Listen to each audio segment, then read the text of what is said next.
Let's mic news at 9। ये है let's mic more than radio. मैं हूं महेश सिंह और आप सुन रहे हैं न्यूज़ एट 9। ईरान बनाम इजराइल अमेरिका टकराव के बीच आज नई कूटनीतिक गतिविधियां हुई हैं। तेहरान एयरपोर्ट से 2 महीने बाद पहली बार कॉमर्शियल फ्लाइट्स फिर से चालू हो गई हैं, जो युद्ध के बाद सामान्य स्थिति की ओर लौटने का संकेत है। हालांकि स्टेट ऑफ हॉर्मुज अभी भी ईरान के बंद रखने के कारण वैश्विक तेल आपूर्ति प्रभावित है और तेल की कीमतें $100 प्रति बैरल के ऊपर बनी हुई हैं। ईरानी विदेश मंत्री अब्बास अरागची पाकिस्तान के इस्लामाबाद पहुंचे, जहां अमेरिकी दूत स्टीव विटकॉफ और जेरेड कुशनर भी आज वहां पहुंच रहे हैं। पाकिस्तान मध्यस्थता कर रहा है, लेकिन ईरान ने स्पष्ट किया है कि अमेरिका के साथ कोई सीधी बैठक नहीं होगी और बातचीत अप्रत्यक्ष रूप से होगी। ईरान ने हॉर्मुज में 2 जहाज़ों को जब्त किया है, जबकि अमेरिका ने ब्लॉकेड कड़ा कर दिया है।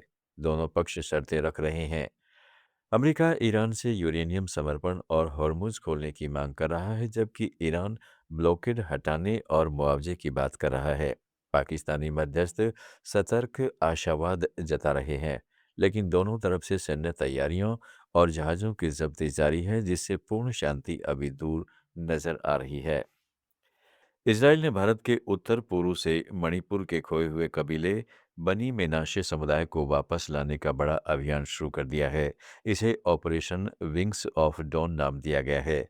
ऑपरेशन के तहत मणिपुर से 240 सदस्यों का पहला जत्था तेल अवीव के बेन गुरियन एयरपोर्ट पहुंचा, जिसका स्वागत अलिया और एकीकरण मंत्री ओफिर सोफर ने किया। बाइबल के अनुसार प्राचीन इज़राइल के मेनाशे कबीले के वंशज मानने वाले इस समुदाय के करीब 6,000 सदस्यों को 2030 तक इज़राइल लाने की योजना है, जिसमें इस साल के अंत तक 1200 और लोगों को शामिल किया जाएगा। समुदाय के सदस्यों का कहना है कि मणिपुर की पहाड़ियों में यहूदी रीति रिवाजों का पूर्ण पालन मुश्किल है, इसलिए वे इज़राइल को अपना वास्तविक घर मानते हैं। इस कदम से परिवारों का पुनर्मिलन होगा और उन्हें बेहतर शिक्षा व आर्थिक अवसर मिलेंगे। ईरान भारत की चाबहार पोर्ट में पहली हिस्सेदारी अस्थायी तौर पर ईरानी कंपनी को सौंप सकता है।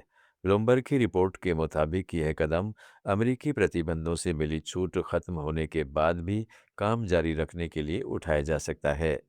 भारत ने इस पोर्ट में करीब 1100 करोड़ रुपए का निवेश किया है और इस मुद्दे पर अमेरिका और ईरान दोनों से अलग-अलग बातचीत जारी है। रिपोर्ट के अनुसार यह बातचीत काफ़ी संवेदनशील है। नवंबर 2025 में भारत को 6 महीने की छूट मिली थी, जो अब खत्म होने जा रही है। हालांकि भारत चाबहार प्रोजेक्ट से पूरी तरह बाहर नहीं निकल रहा है और भविष्य में कनेक्टिविटी बढ़ाने की योजना पर काम जारी है। चाबहार पोर्ट भारत के लिए बेहद अहम है, क्योंकि इससे पाकिस्तान को बाईपास कर सीधे अफगानिस्तान और सेंट्रल एशिया तक पहुंच मिलती है। साथ ही यह पोर्ट चीन पाकिस्तान के ग्वादर पोर्ट के मुकाबले भारत की रणनीतिक ताकत को भी मजबूत करता है। अमेरिका में H-1B वीजा को लेकर बड़ा फैसला सामने आ सकता है। रिपब्लिकन सांसदों के एक समूह ने संसद में H-1B वीजा कार्यक्रम पर 3 साल की रोक लगाने का विधेयक पेश किया है।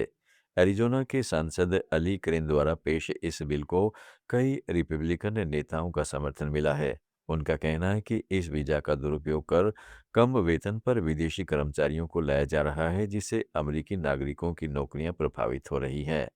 विधेयक में वीजा की संख्या 65,000 से घटाकर 25,000 करने, न्यूनतम वेतन $2 लाख तय करने और आश्रितों को साथ लाने पर रोक जैसे कड़े प्रावधान शामिल हैं। साथ ही लॉटरी सिस्टम खत्म कर वेतन आधारित चयन और एक से ज्यादा नौकरी पर भी रोक लगाने की बात कही गई है। अगर यह बिल कानून बनता है तो सबसे ज्यादा असर भारतीय पेशेवरों पर पड़ेगा, क्योंकि H-1B वीजा पाने वालों में बड़ी संख्या में भारतीय हैं। इटली की प्रधानमंत्री जॉर्जिया मेलोनी इन दिनों अपने एक खास अंदाज को लेकर सोशल मीडिया पर छाई हुई हैं। उनकी एक सेल्फी तेजी से वायरल हो रही है, जिसमें उनका फॉर्मल विंटर लुक नजर आ रहा है।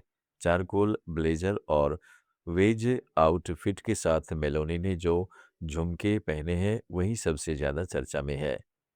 देश विदेश की ताज़ा खबरों के डेली बुलेटिन को रोजाना सुनने के लिए डाउनलोड करें लेट्स माइक ऐप। जुड़े रहिएगा लेट्स माइक के साथ। आप सुन रहे थे let's mic more than radio.